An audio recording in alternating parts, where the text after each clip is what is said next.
right, good afternoon. Noreen, Mesdames. Our colleagues at the Office of the Coordination of Humanitarian Affairs continue to receive reports of Palestinian civilians in Gaza being killed, being injured, or otherwise impacted by Israeli airstrikes, by shelling and gunfire. This includes children, as one can imagine, given the overcrowded conditions in the Gaza Strip.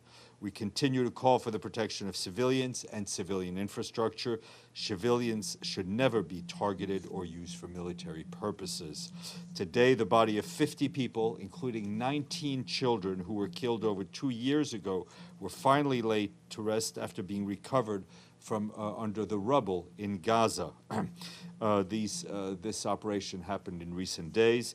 Efforts to remove rubble and retrieve bodies in Gaza remains limited by restrictions on the entry of heavy machinery, spare parts, lubricants, and other critical supplies, as well as restrictions and access to vast areas within the Gaza Strip. Meanwhile, our humanitarian partners working on shelter reported today that 94% of Gaza's 2.1 million people need shelter and basic household assistance. More than 4 out of 5 families face critical or catastrophic levels of hunger in their current shelters, which lack fuel, energy, and essential household items. These constraints affect people's ability to sleep, their ability to cook, their ability to wash, their ability to store food, water, maintain adequate lighting, and cope with the temperatures. OCHA estimates that nearly 2 in every 3 families live in tents or makeshift shelters that rapidly deteriorate in harsh weather, as they are designed only for short-term use, and we continue to face obstacles in bringing in the level of more structured shelter into Gaza. Last winter, more than 70% of families experienced flooding ahead of the cold and rainy seasons. Our humanitarian partners are working to ensure adequate shelter for families.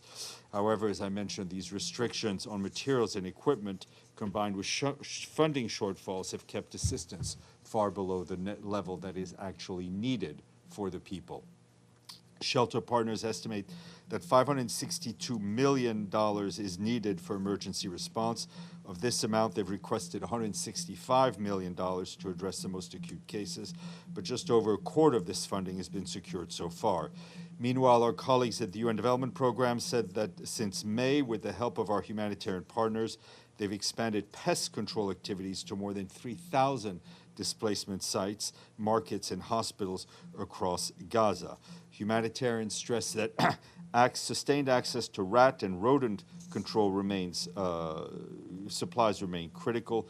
It's also given the continued infestation of rodents. We also need heavy machinery and essential equipment to be allowed into Gaza to facilitate the removal of trash, which, as you know, has been a huge problem. For more such videos, subscribe to the NewsX YouTube channel, hit the bell icon.